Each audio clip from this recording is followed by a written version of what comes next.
திண்டுக்கல் மாவட்டம் புகையிலைப்பட்டியில் நடைபெறும் ஜல்லிக்கட்டு போட்டியில் பங்கேற்க மாடுபிடி வீரர்கள் முண்டியடித்ததால் காவலர்கள் தடியடி நடத்தி கூட்டத்தை கட்டுப்படுத்தினர். கூடுதல் தகவல்களை செய்தியாளர் சங்கரிடம் கேட்கலாம். சங்கர், இது குறித்த விவரங்கள் என்ன? காயத்ரி, தற்பொழுது பாத்தீங்கன்னா திண்டுக்கல் மாவட்டம் நத்தம் மடுவூர் புகையிலைப்பட்டியில் உள்ள புனித சந்தியாகப்பர் ஆலய திருவிழாவை முன்னிட்டு ஜல்லிக்கட்டு போட்டியானது காலை 8:30 மணிக்கு துவங்கப்பட்டது.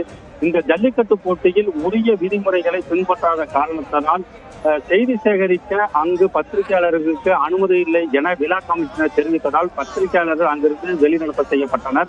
ஜல்லிக்கட்டு போட்டிகளுக்கானது அனைத்து ஏற்பாடுகளும் மாவட்ட நிர்வாகம் செய்திருந்தாலும் ஜல்லிக்கட்டு விதிமுறைகளில் பல தளர்வுகளை தமிழக அரசு இப்பொழுது விதித்துள்ளது. இதன் காரணமாக பல்வேறு குளறுபடிகளுடன் இந்த ஜல்லிக்கட்டு போட்டிகளானது நடைபெற்று வருகிறது. இதனால் காவல்துறையினரால் உரிய பாதுகாப்பு வழங்க முடியாத சூழ்நிலையில் இன்று புகையிலைப்பட்டியில் நடைபெறக்கூடிய ஜல்லிக்கட்டு போட்டியில் மாடுபிடி வீரர்கள் மருத்துவ பரிசோதனை செய்வதற்காக ஒருவருக்கு ஒருவர் தள்ளுமுள்ளு ஆனது ஏற்பட்டது. இதனால் அந்த வீரர்களை கட்டுப்படுத்த முடியாமல் போலீசார் தடியடி நடத்தப்பட்டனர். இதனால் அங்கிருந்த வீரர்கள் அலறி எடுத்து ஓடத் தொடங்கினர். சிறிது நேரம் கழித்து காவல்துறையினர்கள் வரவழைக்கப்பட்டு அந்த மாடுபிடி வீரர்களை கட்டுக்கோப்புகள் கொண்டு வரக்கூடிய ஒரு சூழ்நிலையும் ஏற்பட்டுள்ளது.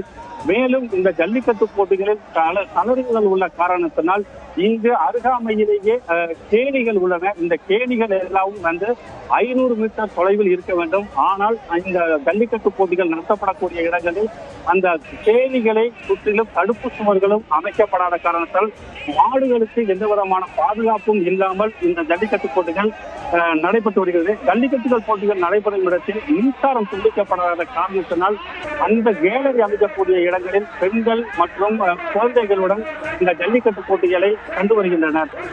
இந்த ஜல்லிக்கட்டு போட்டிகள் போதுமான காவல்துறையினர்கள் பாதுகாப்பு பணியில் ஈடுபடாத காரணத்தினால் காளையர்கள் மீது மாடுபிடி வீரர்கள் மீது தடியடி நடத்தக்கூடிய சம்பவம் அரங்கேறி உள்ளதால் இங்கு பரபரப்பு ஏற்பட்டுள்ளது. காயத்தில் நன்றி சங்கர், விவரங்களுக்காக.